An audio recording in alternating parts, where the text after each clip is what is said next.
27-point edge for Radford. The Highlanders on pace for their largest win against a Division I non-conference opponent since the 06-07 season. Brad Greenberg has seen his team play very well in all facets of the game. Impressive offensive. Also, they're 54% from the field, 81% from the free throw line. But they've also held George Mason to 17.9% from the field in the second half. You can't win a basketball game when you're only shooting 18% from the field. I'm sure I don't need to tell anybody that, and I can tell you I don't need to tell Jim Larinaga that right now, and I'm sure he'd be upset if we reminded him he shot 18% from the field in the second half. Lynch 4 converts 78-50. Following our game, stay with us on Masson. Big East basketball coming up. Providence will take on Notre Dame. There's the Big East conference schedule now getting going. Right here on Masson. Luke Herringody, great player, great post player for Notre Dame. Be interesting to see how Notre Dame plays against Providence. First Big East game for both of those teams. Herringody picked to be preseason Big East Player of the Year this year again. Well, you're not going to win very many games shooting 26%, and George Mason with that poor shooting percentage down 78-50. And I think the silver lining here for Jim, if there is one, and he probably is going to say there's no silver lining, you're able to give 5 freshmen right here plenty of play. He's got 5 freshmen on the basketball floor right now. So that's probably the only thing he's thinking about that he's been able to accomplish today, because he's certainly not going to be happy when he watches this tape, if he watches the tape. Sometimes with games like this, Jim, the best thing to do with the tape is just throw it in the trash.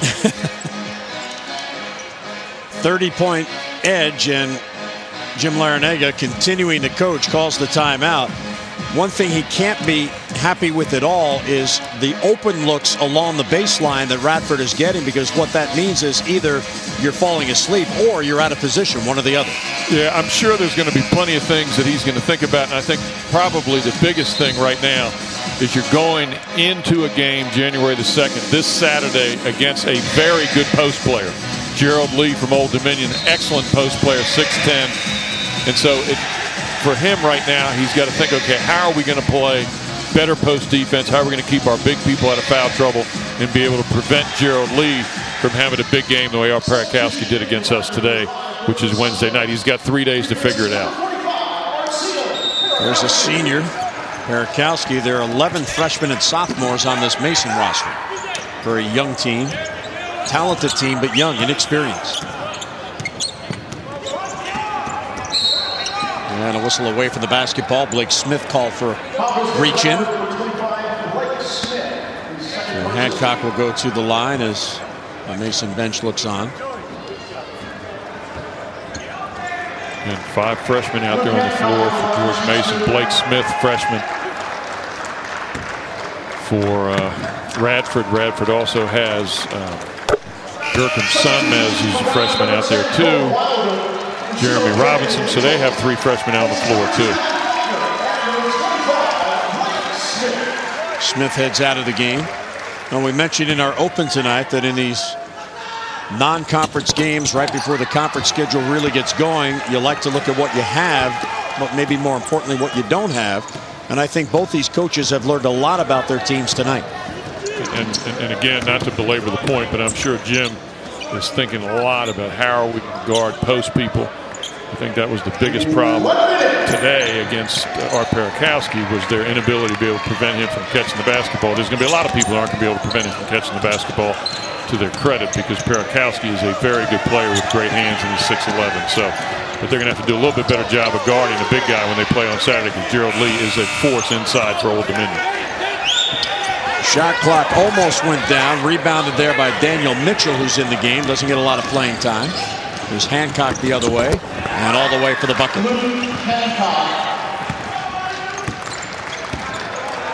Shot clock is off, so Radford could just hold the basketball and the game will end. And it looks what they're going to do. There's Jeremy Robinson just running back and forth. Not looking to rub it in as Radford, so they're just running out the clock. Lynch Floor will hold the basketball. And Radford at home with a very impressive non-conference win over George Mason. So Brad Greenberg's team, they were looking to turn it around after a loss in Louisville, and they had an 80-53 loss to George Mason.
Radford puts 3 players in double figures. Art Parakowski with 34.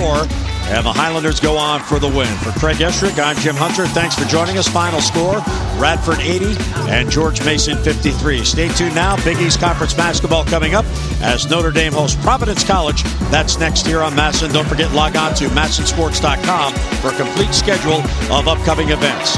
Radford over George Mason. This has been a presentation of MASN. Have a great night, everybody.